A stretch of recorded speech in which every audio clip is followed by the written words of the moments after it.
ازيكم يا حلوين؟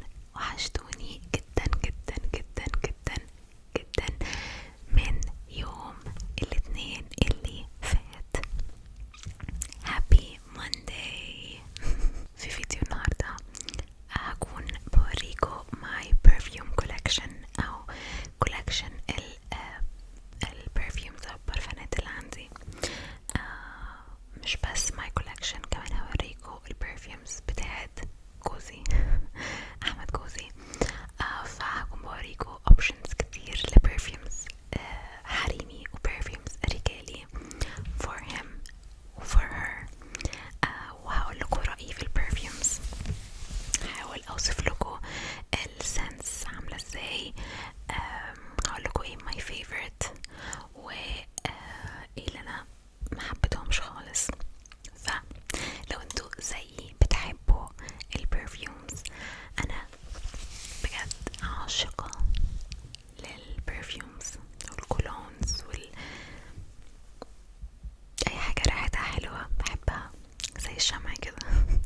بس انا بجد يعني اكتشفت ان انا عندي حب في ان انا اجمع برفيومز، وحتى لما بيخلصوا بخلي البوتلز بتاعت البرفيوم او الازازة بتاعت البرفيوم بحتفظ بيها، عشان عايزة يبقى عندي كولكشن بشكلهم حلو قوي في الأوضة. anyways معايا كولكشن هنا، يعني مش كل البرفيومز بس على قد ما اقدر عملت تشكيلة كده كويسة. بفرق كل برفيومز، نعمل أصوات حلوة وتريجرز حلوة أوي ريلاكسنج بالبرفيومز، وكمان أقول لكم رأيي فيهم. ف لو بتحبوا البرفيومز زيي كملوا الفيديو للآخر عشان تناموا وتريلاكس معايا كده ونتفرج على البرفيومز مع بعض. let's go. عايزة اوريكم البرفيومز. تادا! بحب اوي احط البرفيومز في تري زي دي، بيبقى شكلهم حلو اوي في الأوضة. anyways خلوني اوريكم، هي تقيلة اوي. اوكي، بتهيألي هبدأ ببرفيومز ما عجبتنيش. اوكي، انا من فترة لما طلع ترند او البرفيومز بتاعت براند اسمها لطافة I think كلكم هتبقوا عارفين البراند ده او الماركة دي، اسمها لطافة، وهي شركة اماراتي على ما اعتقد، صلحولي المعلومة لو انا مش عارفة. هي اماراتي وبيعملوا برفيومز ريحتها حلوة قوي المفروض، وبسعر كويس واقل من برفيومز هاي اند تانية. وهما كمان بيعملوا حاجة اسمها دوبس، يعني زي مش تقليد للبرفيومز الهاي اند زي مثلا جيفانشي والبراندز العالية دي.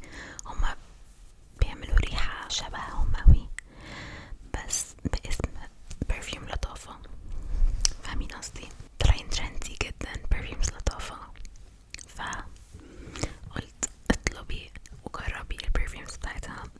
بس للأسف انا ملقتش البرفيومز اللي هي ترندي زي مثلا خمرة ويارا، ملقتش غير 2 برفيومز بس الموجودين في الستوك، فدول اللي انا عرفت اجيبهم عشان اجربهم.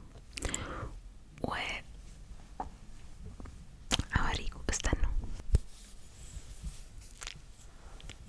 اوكي، نبدأ بأول برفيوم لطافة جبتها. اول حاجة عايزة اقولها ان انا كنت مبهورة بالباكجينج الصراحة. الازازة نفسها شكلها فخم جدا، يعني شكلها اغلى بكتير من سعرها، ما كانتش غالية خالص. وكمان زي ما انتوا شايفين الازازة نفسها معمولة كده من قطيفة، فالازازة تحسوها حاجة غالية، يعني it's rich شكل الازازة.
الازازة again شكلها شيك جدا جدا جدا. بصوا الكاب من فوق، شايفين الكاب من فوق مكتوب عليها لطافة وشياكة.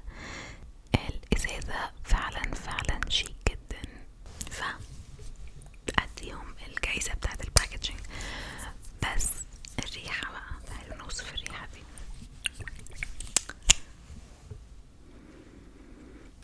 اوكي، اول حاجة بتشموها مانجا، ريحة المانجا، بس مش المانجا، مش المانجا الطازة، المانجا وهي خضرة. عارفين المانجا لما بنشتريها بدري شوية تبقى لسه ناشفة؟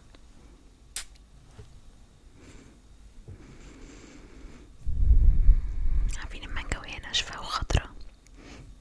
ريحة المانجا دي مع ريحة زرع، او عارفين الشجرة، مش عارفة هي اسمها شجرة الليمون ولا لأ، بس الشجرة اللي هي بتبقى لما بتمسكوها كده وتفركوها في ايديكوا وبتطلع ليمون. عارفين الريحة دي؟ عارفين برفيوم اللي هي سكادا، معروفة جدا. في واحدة من سكادا ريحتها فيها ريحة مانجا وفواكه، بس دي مش المانجا الحلوة، مش بشعة بس مش حلوة، يعني مش حلوة. حتى ما احطهاش في الصيف، يعني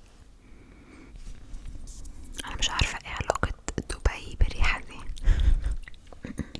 انا اصلا في العادي كمان ما بحبش البرفيومز اللي بروايح الفاكهة، فدي حاجة تانية برضو. يعني ممكن تعجب حد بيحب الفاكهة وبيحب البرفيومز الاماراتي اللي هي بيبقى فيها عود، يعني دي فيها عود بس خفيف قوي ميكس مع المانجا وريحة الزرع، فهي ريحة ترابية قوي earthy، والمانجا مش مستوية.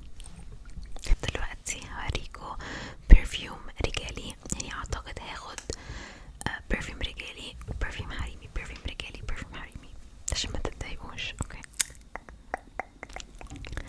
دي من دانهيل. الازازة شكلها حلو جدا. واسمها ايه؟ اسمها سنشري بلو من دانهيل. الازازة شكلها حلو،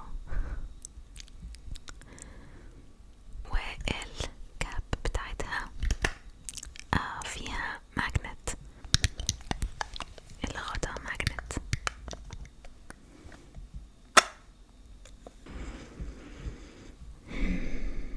مش تقيلة قوي، اوكي، خفيفة شوية. البرفيوم دي بحس ان هي تليق على اي سن، يعني ريحتها مش راجل كبير. هي تنفع for every day، يعني لكل يوم، وتنفع تتحط الصبح. ريحتها حلوة جدا جدا جدا. I love this scent، حلوة جدا جدا جدا. it's sporty، يعني ده الوصف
بشم فيها ريحة كراميل. معرفش انا بس اللي شم الريحة دي ولا لا، بس انا بحاول اوصف لكم ريحة يعني على قد ما اقدر. بالنسبة لي it's sweet في نفس الوقت ريحة جذابة. في روايح جذابة اكتر هوريها لكم، بس دي برضو ريحة very attractive. بتوقع البنت اللي لابساها تكون girly، بنوتة girly، بس في نفس الوقت شخصيتها قوية، في نفس الوقت flirty، دلوعة كده. برضو فيها سنة باودر، ريحة بيبي باودر، عارفين ريحة البيبي باودر؟ سنة بسيطة شماها، فهي ميكس لذيذ جدا. صعب قوي حد يقول على بلاك اوبيوم وحشة، يعني هي من اكتر اصلا البرفيومز اللي مشهورة جدا جدا جدا، ف it's a perfect pick. اختيار حلو جدا لو انت عايز تجيب لواحدة برفيوم ومش عارف تجيب لها ايه خالص.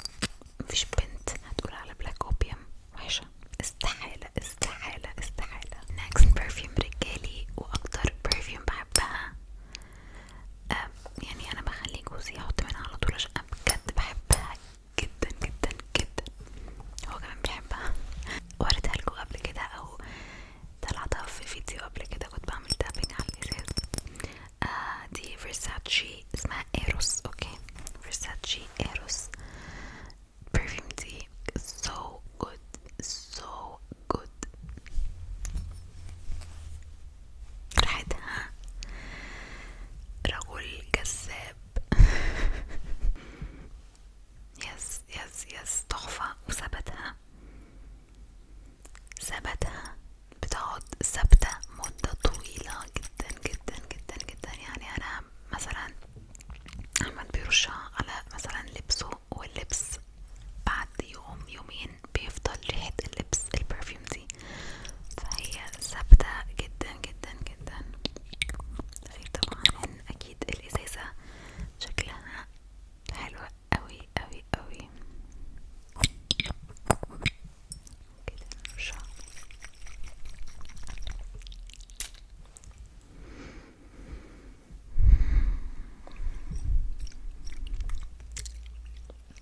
دي برفيوم تقيلة، وبحس ان هي برفيوم ليلية اكتر، يعني مش حاساها للصبح خالص خالص خالص. elegant. اوكي elegant تنفع قوي لديت، يعني دي بحسها راجل خارج على الديت مع مراته او مع خطيبته بالليل في حتة romantic dinner مثلا. I really love it.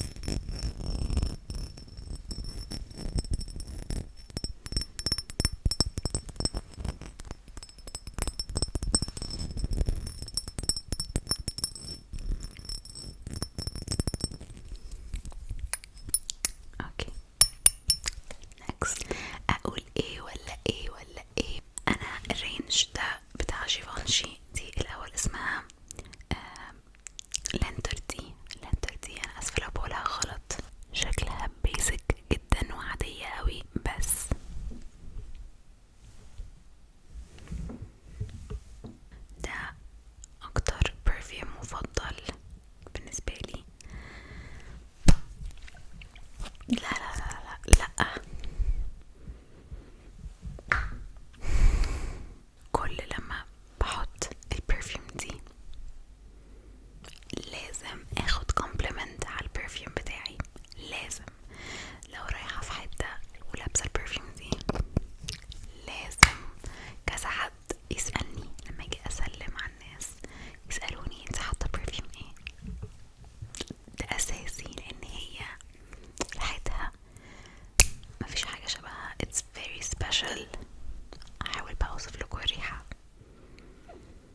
هي اسمها اكوا، واعتقد هي مكتوب تحت بور ام. بور ام I think ده البراند، مش عارفة. بور ام اوريكم اهي، مش عارفة شايفينها ولا لا. بور ام بالفرنش. دي بقى ريحة فريش قوي، فريش فريش فريش، يعني تحسه ريحة صيفي جدا. هي ريحة، فيها ريحة البحر، الأوشن، ريحة البحر definitely. ريحة فريش قوي، يعني بحس ان دي اكتر حاجة تنفع انه after shower، يعني بعد الشاور. ريحة نظافة، يعني عارفين ريحة البحر، مية البحر كده مع ريحة نظافة فريشنس. هي كمان خفيفة جدا جدا، يعني دي بقى تتحط الصبح، بحس بيرفكت لو الصبح في الصيف. دي برفيوم صيفي جدا. I really like it، يعني مش خطيرة، مش تحفة، بس ريحتها still حلوة يعني. very fresh.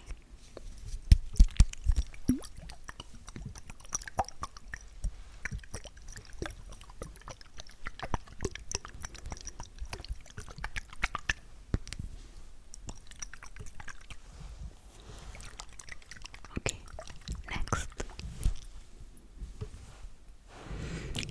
اكيد ما ينفعش يبقى برفيوم ريفيو من غير برفيوم سي، ايا كان بقى السي السوداء، الاوريجينال، الحمراء، الرينج كله بتاع برفيوم سي انا بعشقه. اوكي ده سي اكيد انتوا عارفين هي جورجيو ارماني.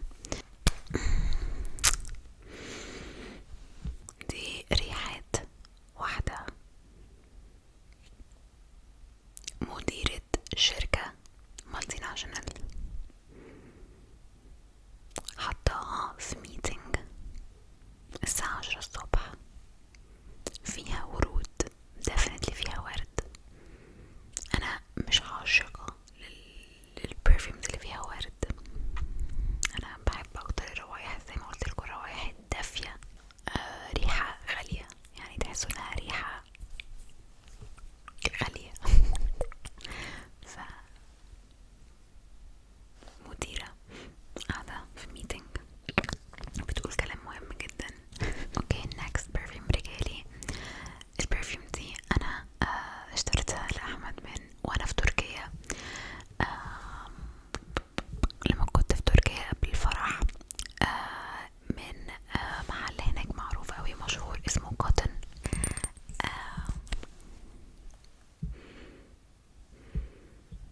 و